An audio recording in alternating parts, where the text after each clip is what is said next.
Hello everyone. Today we are going to start with class 11 structure of atom part 3. Okay. So without wasting time, let us start with some numericals. So here starting with the first question. So maximum number of electrons in a subshell with L is equal to 3 and N is equal to 4.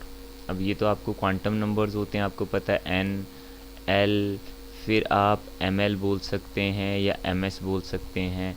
ठीक है, कई बार ml की जगह सिर्फ m ही use कर लेते हैं और कई बार ms की जगह हम सिर्फ s ही यूज़ कर लेते हैं। एक एक करके बताता हूँ मैं। n का मतलब होता है आपका प्रिंसिपल क्वांटम नंबर।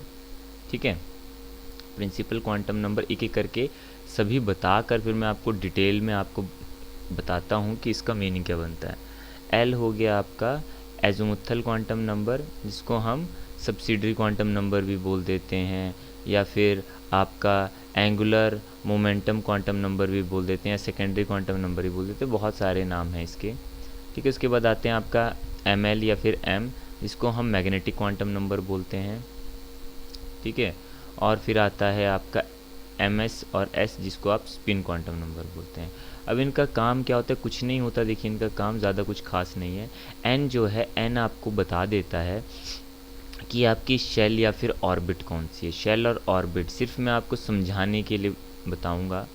जैसे आपने बोहर मॉडल पढ़ा है, ठीक है, बोहर मॉडल जब भी हम बनाते हैं ना, तो बोहर मॉडल में आपको याद हो सबसे पहले न्यूक्लियस बनता है, फिर उसके बाद आप लिखते हैं कि ये के शेल आती है, फिर उसके बाद एल शेल आती है, फिर उसके बाद एम शेल आती है। इनको ऑर्बिट्स भी बोल देते हैं आप। ठीक है, इनको आप ऑर्बिट्स भी बोल देते हैं। तो ये क्या होती हैं? आपका हर एक ऑर्बिट का एक नंबर होता है। ठीक है, जैसे के के लिए नंबर 1 होता है, एल के लिए नंबर 2 होता है, एम के लिए नंबर 3 होता है। तो ये जो 1 2 3 ने हम नंबर देते हैं, यही आपका प्रिंसिपल क्वांटम नंबर होता है। ठीक है, के लिए 1 देंगे, एल के लिए 2 देंगे और एम के लिए नंबर 3 देंगे। उसके बाद आते हैं आपका एज़ोमुथल क्वांटम नंबर पे। अब जो आपका एज़ोमुथल क्वांटम नंबर है वो कैसे डिपेंड करता है कि देखिए, जब एल क्या है आपका, कि एल की वैल्यू रहेगी आपकी 0 to n-1। एल की वैल्यू क्या रहेगी? 0 to n-1। ध्यान रखिएगा।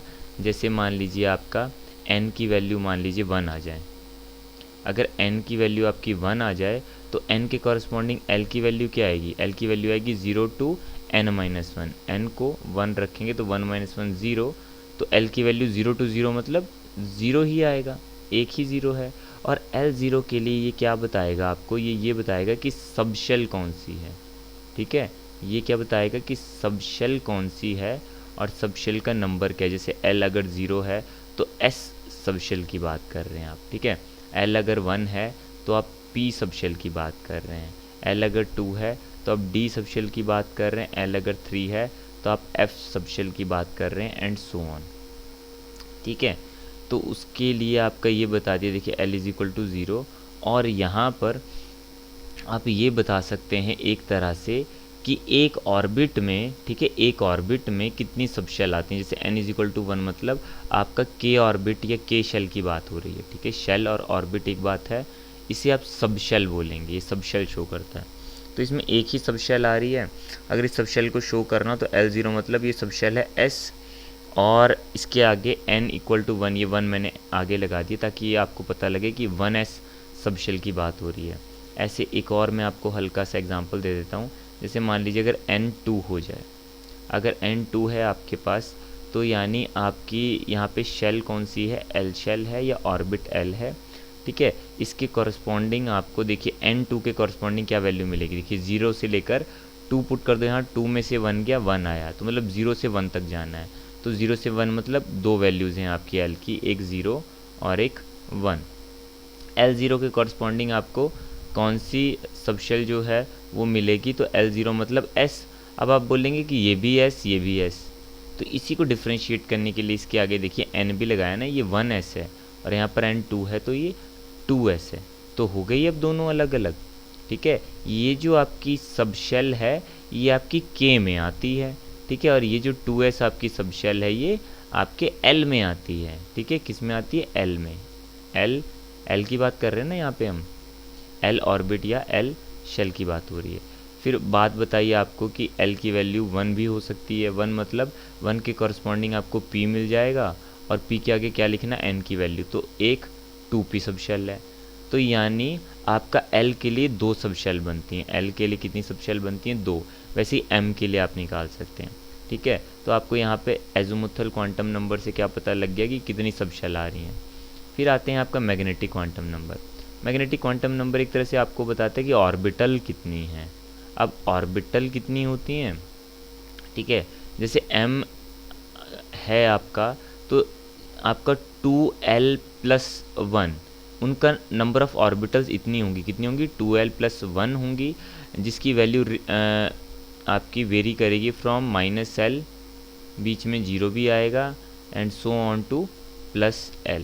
ठीक है, मैं आपको निकाल कर दिखाता हूँ किस तरह से। जैसे यहाँ पर let us utilize this space, यहाँ पे बता देता हूँ मैं आपको। जैसे मान लीजिए अब हम, अभी आपने यहाँ पर तो शेल पढ़ा, यहाँ पर आपने सब शेल पढ़ा, ठीक है। अब नीचे आप ऑर्बिटल पढ़ रहे हैं, तो शेल के अंदर सब शेल आएगी, शेल के अंदर सब शेल आएगी, अब सब शेल के अंदर ऑर्बिटल आएगी, ठीक है। तो एक सब शेल में कितनी ऑर्बिटल हैं, तो जैसे मान लीजिए मैं ये वाली सब शेल लेकर चलता हूँ 1s, तो 1s सब शेल मतलब यहाँ पर L की वैल्यू क्या बन रही है, L की वैल्यू तो 0 बन रही है। तो L की वैल्यू अगर आप 0 पुट करोगे तो यहाँ पर 0 के कॉरस्पॉन्डिंग सिर्फ एक ऑर्बिटल आपको मिलेगी, ठीक है, एक ऑर्बिटल आपको मिलेगी, ठीक है।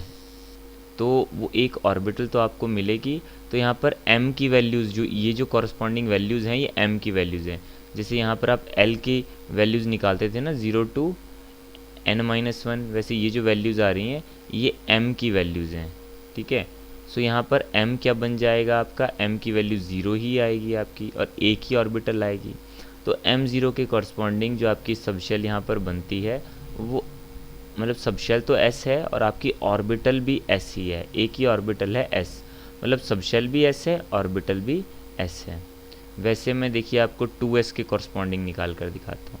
अब 2s के कॉरस्पॉन्डिंग अगेन आपका s ही आएगा, जैसे यहाँ पर s निकाला वैसे यहाँ पर भी s आएगा। अब एक में आपको 2p के कॉरस्पॉन्डिंग निकाल कर दिखाता हूँ। देखिए 2p के कॉरस्पॉन्डिंग l की वैल्यू 1 है, तो -1 से लेकर +1 तक आपने जाना है, बीच में एक एक का गैप देते हुए। सो एक तो -1 आएगा, फिर आएगा 0, फिर आएगा +1। तो टोटल कितनी ऑर्बिटल होंगी, L की वैल्यू 1 यहाँ पर पुट कीजिए, देखिए 2 1 2 +1, टोटल 3 ऑर्बिटल बनेगी। तो यानी m की वैल्यूज़ क्या मिल गई आपको, एक तो मिल रही है -1, एक मिल रही है 0, और एक आपको मिल रही है +1।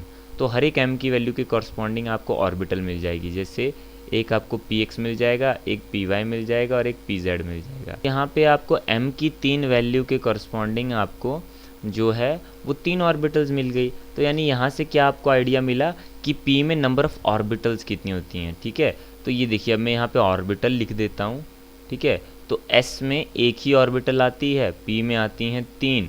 वैसे d2 के लिए आप यहाँ पे 2 पुट कर दो, 2 2 4 +1 5, तो d में आ जाएंगी 5, और f में, f के लिए l की वैल्यू 3 है, 3 पुट कर दो यहाँ पे, तो 3 2 6 +1 7, तो इसमें 7 आ जाएंगी, ठीक है। अब बात आती है स्पिन की, ठीक है। अब बात कर लेते हैं आपकी स्पिन।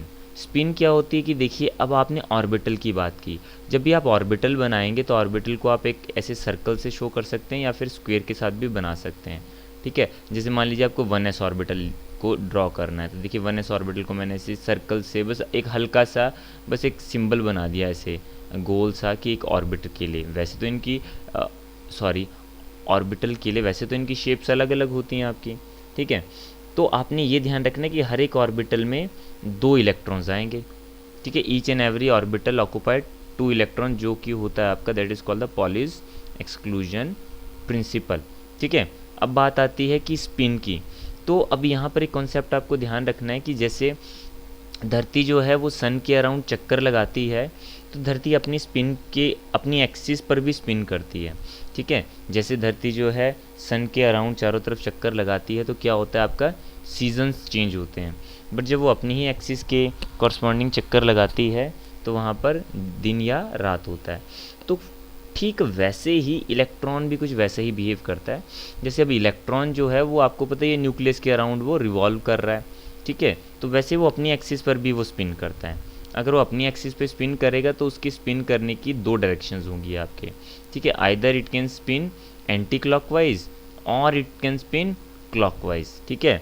तो एक बार वो क्लॉकवाइज करेगा और एक बार वो एंटी क्लॉकवाइज करेगा। तो ऐसे ही आपको कॉरस्पॉन्डिंग, इनके कॉरस्पॉन्डिंग आपको दो जो हैं आप स्पिन के क्वांटम नंबर की दो वैल्यूज़ रखेंगे, -12 and +12, that will show the anti clockwise and clockwise spin. तो यहाँ से आपको ये भी पता चलता है कि हर एक ऑर्बिटल में कितने इलेक्ट्रॉन आते हैं। तो आपको पता है कि एक ऑर्बिटल में आते हैं 2 इलेक्ट्रॉन, तो एक एस में आ जाएंगे 2 इलेक्ट्रॉन, ठीक है। अब पी में जो पी सब शेल में 3 ऑर्बिटल होते हैं और हर एक ऑर्बिटल में 2 इलेक्ट्रॉन होंगे, तो 3 में टोटल 6 इलेक्ट्रॉन आएंगे।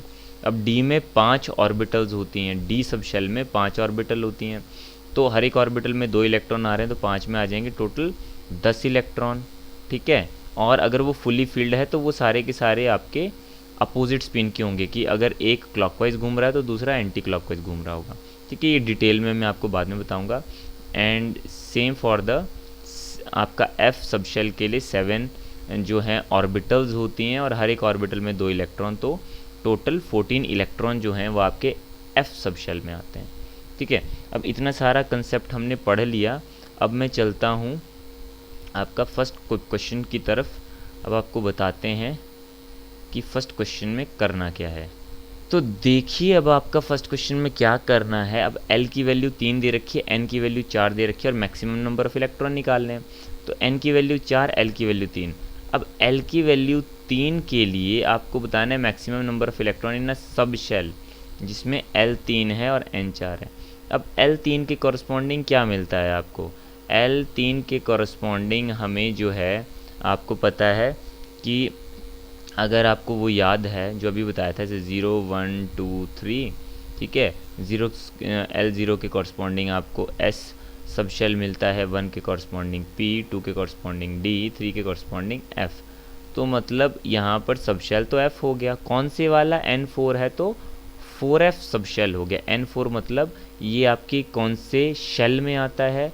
तो देखिए N1 आप देते हैं K को, फिर 2 आएगा L के लिए, ठीक है, 3 आएगा M के लिए और 4 आएगा N के लिए। तो मतलब N वाली जो ऑर्बिट है उसमें 4F आपकी सबशेल आती है। अब आपको मैंने बताया था कि सबशेल में कितने ऑर्बिटल्स होते हैं, वो निकालने के लिए आपने फार्मूला मैंने आपको बताया है, 2l+1 आप यूज़ करते हैं। तो 3 है तो 3 × 6 + 1 7, 7 तो ऑर्बिटल्स आ गई। अब हर एक ऑर्बिटल में 2 इलेक्ट्रॉन, तो 7 ऑर्बिटल में कितने इलेक्ट्रॉन हो गए? 7 ऑर्बिटल में हो गए आपके 14 इलेक्ट्रॉन्स। तो 14 electron is the correct answer here, ठीक है। तो बहुत सिंपल था, बट सिंपल तभी है अगर आपको चारों क्वांटम नंबर्स का मीनिंग पता है। अब देखिए जो नेक्स्ट क्वेश्चन है हमारा, वो भी देखिए इन्हीं सेट ऑफ 4 क्वांटम नंबर्स पे बेस्ड है, ठीक है। तो इसी को देखते हुए will solve the next question. अब देखते हैं the correct set of 4 quantum numbers for the valence electrons of rubidium atom, that is Z = 37 is. अब देखिए इसको करने के दो मेथड हैं आपके। पहला, या तो अगर आपको एटॉमिक नंबर पता है तो एटॉमिक नंबर से आप सबसे पहले इसकी इलेक्ट्रॉनिक कॉन्फ़िगरेशन को लिखिए, ठीक है। इलेक्ट्रॉनिक कॉन्फ़िगरेशन को लिखकर आप ये देखिए कि इसका जो वैलेंस इलेक्ट्रॉन है वो कौन सी सब शेल में आता है, ठीक है, कौन सी ऑर्बिटल में आता है, उसके कॉरस्पॉन्डिंग जो है आप इसके 4 क्वांटम नंबर, क्योंकि 4 होते हैं ना क्वांटम नंबर्स, कौन कौन से होते हैं? एक होता है आपका N, फिर L, फिर M, फिर S। ये मैंने आपको बता रखा है। N means it is the principal quantum number, जो आपको बताएगा कि कौन सी आपकी ऑर्बिट या शेल कौन सी है। L बताएगा सब शेल कौन सी है, M बताएगा ऑर्बिटल कौन सी है, और S बताएगा कि स्पिन क्या है इलेक्ट्रॉन की, +12 है या -12 है। तो बिना देर करते हुए देखिए, अब देखिए इसके सबसे पहले तो मैं अगर इलेक्ट्रॉनिक कॉन्फ़िगरेशन के मेथड से जाऊं तो इलेक्ट्रॉनिक कॉन्फ़िगरेशन लिखने के लिए आपको नोबल गैस कॉन्फ़िगरेशन पता होनी चाहिए। देखिए नोबल गैस कॉन्फ़िगरेशन अगर आप इसकी लिखेंगे तो इसके लिए देखिए आपको मैंने आई थिंक लास्ट वीडियो में बताया था कि आपको याद रखनी है नोबल गैसेस के लिए कि है नहीं अगर कर 0 रन आउट। ठीक है, अगर कर 0 रन आउट, 0 रन आउट। ठीक है, तो ये आपने याद किया था। फिर नोबल गैसेस के देखिए हीलियम का तो याद ही रहता है, क्योंकि 20 तक आप लोगों ने याद किए ही हैं, तो मेरे हिसाब से हीलियम का भी याद होगा आपको, 2 होता है। फिर इसमें 2 के बाद कितने का गैप आता है आपका, 8 का गैप आता है, तो 8 और 2, अगला नियॉन के लिए 10। फिर क्योंकि आपको 20 तक याद होते हैं तो आर्गन का भी आप लोगों को याद होता है कि आर्गन का 18 होता है। बट मान लीजिए अगर आपको याद नहीं है तो आपको मैं बता दूं कि हीलियम से नियॉन जंप करने के बाद 8 का गैप, फिर 8 का गैप, फिर 18, 18 और 32 का गैप, ऐसे होते हैं गैप। ठीक है, अगर ये आपको याद है तो आपको इलेक्ट्रॉनिक कॉन्फ़िगरेशन लिखने में बिल्कुल भी दिक्कत नहीं आएगी। फिर मैं आपको एक शॉर्टकट भी बताऊंगा। ठीक है, तो फिर ये 18 और 18 36, फिर आपका 36 और 18 ये बन गया आपका 54। ठीक है, फिर 54 में आपने 32 जोड़ दिया तो 4 और 2 6 5 3 8, ये बन गया 86। तो ये आगे हीलियम का, नियॉन का, आर्गन का, क्रिप्टॉन का, जीनॉन का और आपका रेडॉन का। तो ये आपके आ गए। अब आपको निकालना है 37 के लिए। 37 के लिए तो यानी क्रिप्टॉन का यूज़ होगा 36। ठीक है, फिर आपको पता है कि क्रिप्टॉन में भरेंगे, फिर क्रिप्टॉन के बाद कहाँ जाएंगे आपका, अगले पीरियड में मूव करेंगे। तो इसके लिए आपको पता होना चाहिए कि हीलियम जो है, helium is in your first period, मतलब n की वैल्यू शो करता है ये, मतलब ये पहली ऑर्बिट में आता है। ठीक है, जो भी आपका पहली ऑर्बिट में आते हैं जिनमें इलेक्ट्रॉन फर्स्ट ऑर्बिट में ही आते हैं, तो वो आपके सारे elements first period of the आपके पीरियोडिक टेबल में आते हैं। ठीक है, वैसे ये सेकंड में आते हैं, ये थर्ड में, ये फोर्थ में। ठीक है, तो फर्स्ट, सेकंड, थर्ड, फोर्थ हो चुका है, तो अगला जो है वो फिफ्थ में आएगा।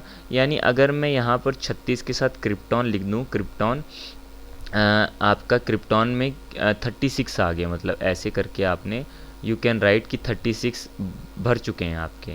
ठीक है, 36 भर दिया आपने। अब कितने भरने, 37 एक और भरना है, तो ये 4 तक तो कंप्लीट हो गया हमारा। अगला कहाँ जाएगा, 5s में जाएगा, और 5s में सिर्फ एक इलेक्ट्रॉन जा रहा है। ठीक है, तो easily you can write the electronic configuration like this. और इससे सिंपल तरीका है मेरे पास, अगर आपको जो है एस ब्लॉक एलिमेंट अगर आपको याद हैं तब तो बहुत ही अच्छी बात है। ठीक है, एस ब्लॉक के लिए भी बिल्कुल ऐसी ही एक कहानी है कि हमारे लिए ना करना रब से फरियाद, हमारे लिए ना करना रब से फरियाद।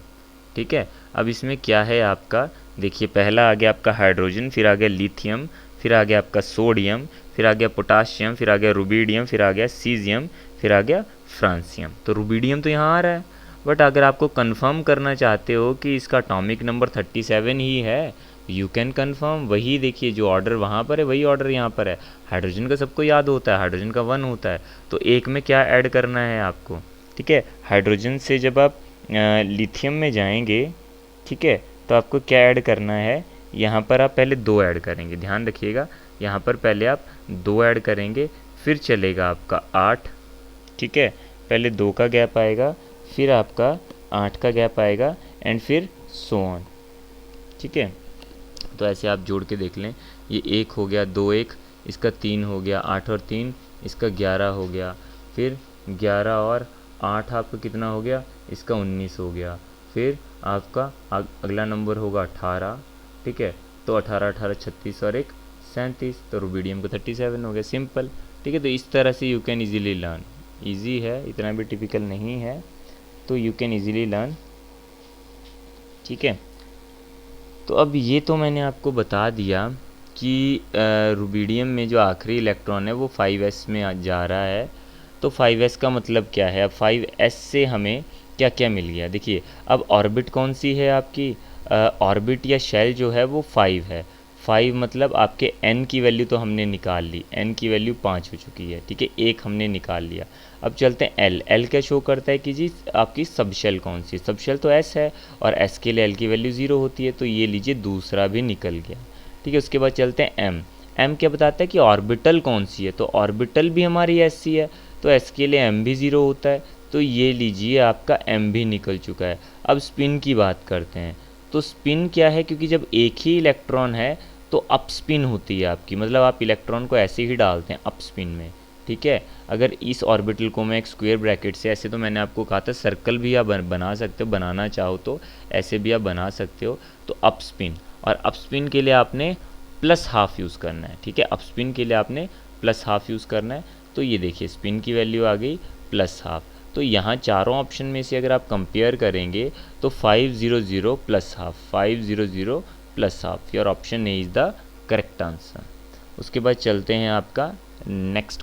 अब देखिए, अब करते हैं अपना स्टार्ट थर्ड क्वेश्चन के साथ। देखिए, a gas absorbs a photon of 355 nanometer and emit at 2 wavelengths.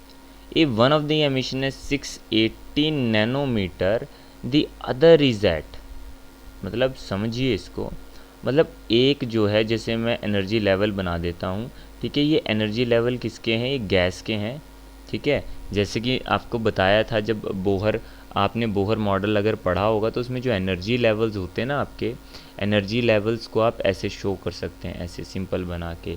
वहाँ पर एनर्जी लेवल्स कुछ नहीं होते, वो आपका एक्चुअल में आपके ऑर्बिट्स को ही शो करते हैं, ठीक है। तो अगर एक्चुअल में मान लीजिए कुछ एनर्जी, अब मुझे नहीं पता वो कौन से उस पे गया है आपका, जो आपका फोटोन जो है, a gas absorbs a photon and emits at 2 wavelength. तो ये फोटोन को कौन ऑब्जॉर्व करेगा, एक इलेक्ट्रॉन ही तो ऑब्जॉर्व करेगा। तो इस इलेक्ट्रॉन को कितनी बाहर से एनर्जी मिल रही है, तो एनर्जी मिल रही है 355 नैनोमीटर की वेवलेंथ आ रही है। तो इसके कॉरस्पॉन्डिंग एनर्जी क्या होगी, तो वो तो आप निकाल ही सकते हैं। तो वो एनर्जी होती है E is equal to hc/λ होता है वो, ठीक है। वो तो आप जानते ही हैं, वो तो एनर्जी आप यहाँ से निकाल सकते हैं। तो एनर्जी आपके कॉरस्पॉन्डिंगली क्या बन जाएगी, देखिए यहाँ पर अगर आपको याद रखना हो तो चलिए मैं आपको एक शॉर्टकट भी बताऊँगा कि जब भी लैम्डा जो है वो नैनोमीटर में दिया होगा ना, तो आपने hc क्या यूज़ करना है, hc हमेशा आपने 1240 इलेक्ट्रॉन वोल्ट यूज़ करना है, इलेक्ट्रॉन वोल्ट नैनोमीटर, ठीक है। इलेक्ट्रॉन वोल्ट नैनोमीटर इसकी यूनिट होगी, 1240 इलेक्ट्रॉन वोल्ट नैनोमीटर, ठीक है। तो एनर्जी आपकी डायरेक्टली नैनोमीटर में निकल जाएगी। बट हमने यहाँ पर अभी hc की वैल्यू यहाँ पर पुट नहीं करनी है, हम सिर्फ ये देखेंगे कि कितनी एनर्जी इस इलेक्ट्रॉन को मिल रही है बाहर से। तो वो मिल रही है hc/λ, कितना है यहाँ पे 355। तो 355 के बराबर हमें एनर्जी मिल रही है, ठीक है। तो हमने एनर्जी दे दी। अब वो एनर्जी लेकर मान लीजिए इलेक्ट्रॉन किसी ऊपर वाले उस पर पहुंच गया आपका, हमें नहीं पता कौन से, ठीक है। पर्टिकुलरली ज़रूरी नहीं है 4 ही है यहाँ पे, हमें नहीं पता, बस पहुंच गया ऊपर। अब ये जब नीचे आएगा, ठीक है, जब ये नीचे आएगा दोबारा से आपका जहाँ से चला था, तो इसने क्या किया कि ये 2 स्टेप में आया, ठीक है। 2 वेवलेंथ निकल रही हैं, तो मतलब 2 स्टेप में आया। मान लीजिए बीच में ये एक बार यहाँ आकर रुक गया, फिर यहाँ से बाद में ये वापस आया। तो इसने यहाँ से यहाँ तक जब आया तो इसने कुछ जो वेवलेंथ है वो कुछ और एमिट की, और जब बाद में आया तो बाद में इसने कुछ और वेवलेंथ एमिट की। तो यानी इसके कॉरस्पॉन्डिंग जो एनर्जी है प्लस इसके कॉरस्पॉन्डिंग जो एनर्जी है वो पूरी की पूरी ये इसी एनर्जी के बराबर होगी, ठीक है। क्योंकि एक तरह की ये जितनी एनर्जी ऑब्जॉर्व करेगा तो वापस आते टाइम ये पूरी की पूरी उतनी ही एनर्जी एमिट करेगा। तो यानी कहने का मतलब है कि ये वैल्यू निकालने के लिए मुझे क्या करना पड़ेगा, मुझे इसको प्लस इसको मुझे ऐड करना पड़ेगा। इसके कॉरस्पॉन्डिंग एनर्जी क्या होगी आपकी, hc/680 होगी। तो इसके कॉरस्पॉन्डिंग वेवलेंथ निकालने के लिए मुझे एनर्जी मिल जाएगी। एनर्जी यहाँ पर क्या होगी, अगेन hc/λ, ये लैम्डा की वैल्यू मुझे निकालनी है। तो अब देख लीजिए, ये निकालने के लिए मुझे इसमें से इसको सब्ट्रैक्ट करना है। तो कीजिए देन hc/355, ठीक है। ये एनर्जी ज़्यादा है क्योंकि यहाँ से यहाँ चला गया इलेक्ट्रॉन, काफ़ी ज़्यादा एनर्जी है। इसमें से ये वाली एनर्जी माइनस कीजिए, hc/680 आपको क्या मिल जाएगा, आपको मिल जाएगा hc/λ मिल जाएगा, ठीक है। अब इस लैम्डा की वैल्यू निकालने के लिए मैंने क्या कर दिया, इस लैम्डा की वैल्यू निकालने के लिए देखिए hc कॉमन ले लीजिए दोनों तरफ से और काट दीजिए। उसके बाद आपको क्या मिल जाएगा, आपको मिल जाएगा that 1/λ that is equal to, आपका 1/355 माइनस 1 में 680, ठीक है। तो अगर मैं इसका, अगर आप इन दोनों को सॉल्व कर लेना, तो इसको सॉल्व करके क्या बनना चाहिए, देखिए अगर इधर आप इसको सॉल्व करते हैं तो ये कुछ इस वे में बन जाएगा। अगर इधर लैम्डा की आप वैल्यू निकालेंगे ना, तो लैम्डा की वैल्यू ऊपर क्या हो जाएगा, ऊपर हो जाएगा 680, ठीक है। अगर हमने जस्ट एलसीएम ही लेना है तो एलसीएम मतलब डायरेक्टली आप मल्टीप्लाई कर देना ऐसे, देखिए 680 इंटू 355 अपॉन नीचे क्या बनेगा, नीचे आ जाएगा 680 माइनस 355, ठीक है। फिर आप इसको सॉल्व कर लें। पहले 680 में से अगर हम माइनस कर लेते हैं आपका 355, तो हमें क्या मिल जाएगा, हमें जो है वैल्यू मिल जाएगी यहाँ पे। सो 680 माइनस 355, सो ये देखिए ये तो आपको मिल गया 325 नीचे, ठीक है। और ऊपर जो है आपको अब 680 इंटू 355 मिल चुका है। इसको आप सॉल्व करें, ठीक है। मतलब अब तो नाउ कटिंग, ठीक है, ऊपर मल्टीप्लाई नहीं करना आपने, अब आपको कटिंग करनी है। अगर आप कटिंग करते हैं तो कटने के बाद आप डिवाइड करके जब आंसर निकालेंगे तो बहुत ईजीली आपको आंसर मिल जाएगा, ठीक है। 342 पॉइंट समथिंग आपका बनेगा 0.7, ठीक है। तो राउंड अबाउट 342.7 आप नैनोमीटर ही बोलेंगे तो राउंड अबाउट कर देंगे। अगर आप, सॉरी 742, नॉट 342, 742.7 नैनोमीटर, जो राउंड ऑफ करके आपका 743 नैनोमीटर आपको आंसर मिल जाएगा, ठीक है। अब चलते हैं आपके फोर्थ क्वेश्चन की तरफ, ठीक है। तो यहाँ पर जो मैंने ये फार्मूला बताया है इसको आप ध्यान रखें, और इसको भी आप ध्यान रखें, ये हमने बोहर मॉडल का ही यूज़ किया है कि इलेक्ट्रॉन एनर्जी अब्जॉर्ब करता है, वो एक्साइट होता है, और डी जब वो डी एक्साइट होगा तो पूरी की पूरी वो वही एनर्जी, उतनी ही अमाउंट ऑफ एनर्जी रिलीज़ करेगा जितनी उसने अब्जॉर्ब की है, ठीक है। अब आते हैं फोर्थ क्वेश्चन की तरफ। The energy of an electron in first Bohr orbit of hydrogen atom is minus 13.6 electron volt. The possible value of electron in the excited state of Li2 plus is, तो देखिए अब actual में होता क्या है कि बोहर मॉडल जो है, बोहर मॉडल आपका एप्लीकेबल होता है 1 इलेक्ट्रॉन एटम्स के लिए, 1 इलेक्ट्रॉन एटम जिनको आप हाइड्रोजन लाइक एटम्स भी बोलते हैं, ठीक है। हाइड्रोजन लाइक एटम्स भी उनको बोलते हैं, उन पर एप्लीकेबल होता है वो, ठीक है। तो जैसे कि हाइड्रोजन में एक ही एटम है ना, वहीं पे Li2+ की आप बात करते हैं तो इसमें भी एक ही इलेक्ट्रॉन है, यानी ये सारी की सारी आइसो इलेक्ट्रॉनिक स्पीशीज़ हैं, ठीक है। जैसे He+, Li2+ H हाइड्रोजन, ठीक है, ये सारी की सारी आइसो इलेक्ट्रॉनिक स्पीशीज़ हैं, सारे के सारे एक ही इलेक्ट्रॉन आता है इसमें, ठीक है। तो सिर्फ ऐसे ही स्पीशीज़ के ऊपर आप बोहर जो है मॉडल या थ्योरी का यूज़ करते हैं। फटाफट से फार्मूला देख लीजिए। सो यहाँ पर जो एनर्जी होती है आपकी, एनर्जी, ठीक है, एनर्जी क्या होगी आपकी, एनर्जी का फॉर्मूला होता है according to Bohr model, it is -13.6, that is Z² divided by N², ठीक है, इलेक्ट्रॉन वोल्ट। अब यहाँ पर N जो है वो होता है आपका प्रिंसिपल क्वांटम नंबर, जो क्या शो करता है, जो आपकी नंबर ऑफ ऑर्बिट को शो करता है। भाई कि कौन सी ऑर्बिट की हम बात कर रहे हैं, क्या हम K की बात कर रहे हैं या n=2, क्या हम L की बात कर रहे हैं या M की बात कर रहे हैं या N की बात कर रहे हैं, ठीक है, वैसे। तो अब यहाँ और Z तो होता है आपका अटोमिक नंबर, ये तो आपको पता है कि Z हम अटोमिक नंबर के लिए यूज़ करते हैं, ठीक है। अब अगर आप देखिए ये यहाँ पर फर्स्ट बोहर ऑर्बिट की बात हो रही है, किसकी बात हो रही है, फर्स्ट बोहर ऑर्बिट की बात हो रही है, उसमें -13.6 इलेक्ट्रॉन वोल्ट बनता है। वो अब हाइड्रोजन एटम के लिए एटॉमिक नंबर 1 होता है, ठीक है। और पहली ऑर्बिट मतलब अगर K की बात की जाए तो K में N1 होता है। अगर वो आप इस फार्मूले में पुट करेंगे तो आपको यही वैल्यू मिल जाएगी -13.6 इलेक्ट्रॉन वोल्ट, ठीक है। तो ये फार्मूला हमारा बिल्कुल सही है, ठीक है। तो अब आपको क्या निकालना है, अब आपको एक्साइटेड स्टेट निकालनी है, the possible value of electron in the excited state of Li2+। अब एक्साइटेड स्टेट की वैल्यू क्या होगी, ठीक है। देखिए जो n इज इक्वल टू 1 होता है ना, इसको आप कहते हैं ग्राउंड स्टेट। हमेशा ध्यान रखिए, बहुत ही इंपॉर्टेंट कॉन्सेप्ट है यहाँ पे जो मैं आपको बता रहा हूँ। ये जो पहला होता है सबसे नीचे वाली ऑर्बिट, इसको ग्राउंड स्टेट आप बोलते हैं। फिर ये first excited state, second excited state, third excited state, so on, ऐसे हम बात करते हैं। ठीक है, तो आपका एक्साइटेड स्टेट मतलब अब यहाँ पर n को 2 लेना है हमने एक्साइटेड स्टेट के लिए। ठीक है, तो 2 भी लेंगे 3 भी लेंगे, देख लेंगे कि आपका किस पे आंसर आता है। अब देखिए पहले तो लिथियम के लिए एटॉमिक नंबर क्या है। तो देखिए हाइड्रोजन के लिए एटॉमिक नंबर होता है आपका Z की वैल्यू होती है 1, हीलियम के लिए होती है 2, तो लिथियम के लिए हो गई 3।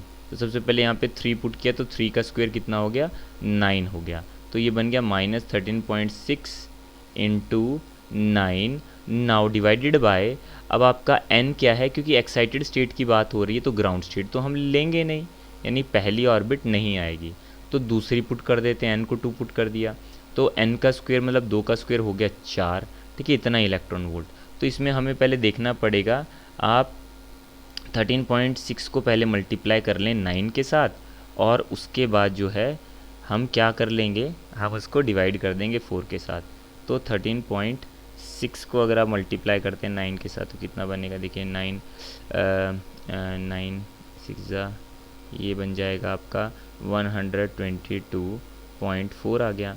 ठीक है, अब इसको 7 के साथ जब हमने डिवाइड कर दिया आपका 4 के साथ, तो आपका आंसर आ गया, देखिए माइनस में ही है, ये आंसर आ जाता है आपका लगभग ये 4 3 ये 12 30.6 आ जाएगा आपका। ठीक है, सो 30.6 क्या बना आपका, इलेक्ट्रॉन वोल्ट में आंसर आ गया। तो बहुत इजी है आपका, सो -30.6 इलेक्ट्रॉन वोल्ट। ठीक है, तो इस साइन के साथ, देखिए साइन के साथ पूछा जा रहा है, तो अगर इलेक्ट्रॉन ऑर्बिट में है तो उसकी एनर्जी हमेशा नेगेटिव होती है। ठीक है, ध्यान रखिएगा, अगर वो इलेक्ट्रॉन उस ऑर्बिट को या उस एटम को छोड़ के निकल गया है, उस एटम के अट्रैक्शन से निकल जाता है, तभी उसकी एनर्जी जो है पॉजिटिव मानी जाती है। अदरवाइज जब भी वो ऑर्बिट में रहेगा तो उसको हम नेगेटिव ही लेते हैं। ठीक है, तो ये तो हो गया आपका 4th क्वेश्चन। अब देखते हैं नेक्स्ट वन।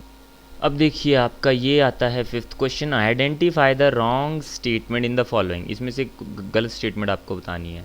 सो देखिए गलत स्टेटमेंट कौन सी है, atomic radius of the element increases as one move down the group. अब हमें पता ही है कि नीचे डाउन द ग्रुप जो होता है वो एटॉमिक रेडियाई या एटॉमिक साइज़ क्या करता है, वो बढ़ता है।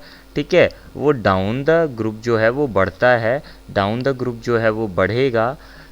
तो ये तो हमारा सही है। ठीक है, हमें रॉन्ग ढूंढना है, मैंने टिक लगाया तो मतलब इसका मतलब है ट्रू हो गया, हमें फॉल्स ढूंढना है। ठीक है, उसके बाद बात कर लेते हैं, देखिए atomic radius of the element decreases. अब भाई इंक्रीज अगर डाउन द ग्रुप होगा तो अगर आप अक्रॉस द पीरियड मूव करेंगे तो वो क्या होगा, वो घटता है। तो ये भी बात सही है, तो ये भी ट्रू हो गया। ठीक है, उसके बाद अगर हम तीसरे ऑप्शन पे चलते हैं कि among the iso electronic species. अब देखिए आइसो इलेक्ट्रॉनिक मैंने इसी वीडियो में आपको समझाया था, जैसे हाइड्रोजन है, आपका He+ है या Li2+ है, ऐसी स्पीशीज़ जिनमें क्या होता है, जिनमें सेम नंबर ऑफ़ इलेक्ट्रॉन होते हैं उनको आइसो इलेक्ट्रॉनिक बोलते हैं। आइसो वर्ड का मीनिंग होता है सेम, जैसे कि आइसो वर्ड कहाँ कहाँ सुना हुआ है आपने, आइसोसेलेस ट्राइंगल।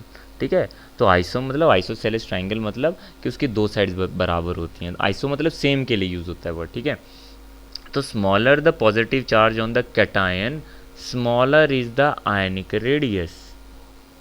ठीक है, यहाँ पर कह रहे हैं कि अगर आपका पॉजिटिव चार्ज जो है वो आपका कम हो जाए, पॉजिटिव चार्ज जो है वो आपका घट जाए, तो आपका आयनिक रेडियस घट जाता है, जो कि बिल्कुल गलत है। आप जब पॉजिटिव चार्ज आ रहा है तो इसका मतलब आपका, इसमें बोला था smaller the positive charge on the cation smaller is the ionic radius, मतलब जितना कम चार्ज है। जैसे कि मैं आपको एग्जांपल दे देता हूँ, देखिए इनका कहने का मतलब ये है, जैसे आइसो इलेक्ट्रॉनिक स्पीशीज़ में जैसे आप मान लीजिए कि हाइड्रोजन और हीलियम की, यहाँ पर इनकी बात करते हैं, लिथियम को रहने दीजिए, तो ये दोनों आइसो इलेक्ट्रॉनिक स्पीशीज़ हैं। तो हाइड्रोजन में, सिंपल हाइड्रोजन में और He+ में, दोनों में क्या है, दोनों में जो है among the iso electronic species smaller is the positive charge on the cation smaller is the ionic radii. नहीं, तो देखिए इसके ऊपर चार्ज ज़्यादा है इससे। ठीक है, इसके ऊपर चार्ज ज़्यादा है, तो चार्ज ज़्यादा होने की वजह से यहाँ पर क्या होगा कि आपका फोर्स ऑफ अट्रैक्शन जो है वो ज़्यादा होगा। ठीक है, तो उसकी वजह से आपका साइज़ जो है यहाँ पर आपका बढ़ जाएगा, सॉरी घट जाएगा। ठीक है, तो ज़्यादा चार्ज होने की वजह से साइज़ जो है वो घट जाएगा। बट यहाँ पर कहा है कि अगर आपका चार्ज कम हो जाए तो साइज़ बढ़ना चाहिए, क्योंकि फिर साइज़ बड़ा होगा, बट इन्होंने स्मॉल बोला है। तो ये रॉन्ग स्टेटमेंट है, it is your false statement, ये ट्रू हो गई। ठीक है, ऐसा क्यों होता है देख लीजिए, मैं आपको समझा देता हूँ अच्छे से। अगर यहाँ समझ नहीं आया तो यहाँ पे समझ आ जाएगा। जैसे देखिए हाइड्रोजन बना लेते हैं, अगर सिर्फ हाइड्रोजन और हीलियम की अगर ये बात करते, जैसे ये बनाया मैंने हाइड्रोजन और ये बनाया मैंने हीलियम। हीलियम में क्या है कि अब हाइड्रोजन में न्यूक्लियस में आता है एक प्रोटॉन, क्या है, सिर्फ एक प्रोटॉन है। ठीक है, और हीलियम के न्यूक्लियस में जो है वो दो प्रोटॉन है। दो प्रोटॉन का मतलब है कि पॉजिटिव चार्ज ज़्यादा है और दो न्यूट्रॉन है। तो पॉजिटिव चार्ज ज़्यादा होने के कारण कि ये जो ऑर्बिट है इसमें जो इलेक्ट्रॉन हैं आपके, ठीक है, अब ये इलेक्ट्रॉन ज़्यादा अट्रैक्टेड होते हैं इस न्यूक्लियस की तरफ, बट फिर भी जो हीलियम का साइज़ होता है वो आपका कम होता है हाइड्रोजन से। अलोंग द पीरियड जो है आपका साइज़ घटता है ना। अब यहाँ पर बात क्या हो रही है कि आपका जैसे अगर इसमें से और एक इलेक्ट्रॉन आप निकाल दीजिएगा, अगर आप और एक इलेक्ट्रॉन निकाल देते हैं, सो व्हाट हैपन्स, तो और एक इलेक्ट्रॉन निकालने की वजह से इसका साइज़ पहले तो कम था, अब और ज़्यादा कम हो गया। ठीक है, तो आपका क्या होगा कि चार्ज बढ़ रहा है ना, चार्ज बढ़ने से आपका साइज़ और ज़्यादा घट रहा है। तो चार्ज कम करने से क्या होगा, चार्ज कम करने से आपका जो है, अगर चार्ज इसके ऊपर बढ़ नहीं रहा, अगर चार्ज कम है, स्मॉलर है, ठीक है, तो smaller the positive charge on the cation, smaller is the ionic radii. तो स्टेटमेंट बिल्कुल भी सही नहीं है। तो वहीं among the electronic species greater is the negative charge. Negative charge का मतलब होता है इलेक्ट्रॉन का आना। तो इलेक्ट्रॉन अगर आता है तो वहाँ पर एनायन बनता है और उसका ऑफकोर्स उसका साइज़ बढ़ता है। ठीक है, क्योंकि जो एक्स्ट्रा इलेक्ट्रॉन आएगा उसको जगह देनी पड़ेगी आपको। अगर यहाँ आपके पास जगह नहीं होगी तो वो अगले ऑर्बिट में जाएगा, तो वो एक तरह से साइज़ ही बढ़ाएगा। ठीक है, तो ये आपका फॉल्स हो गया, आखिरी स्टेटमेंट भी ट्रू है। तो यहाँ पर करेक्ट ऑप्शन आपका C option is the correct answer.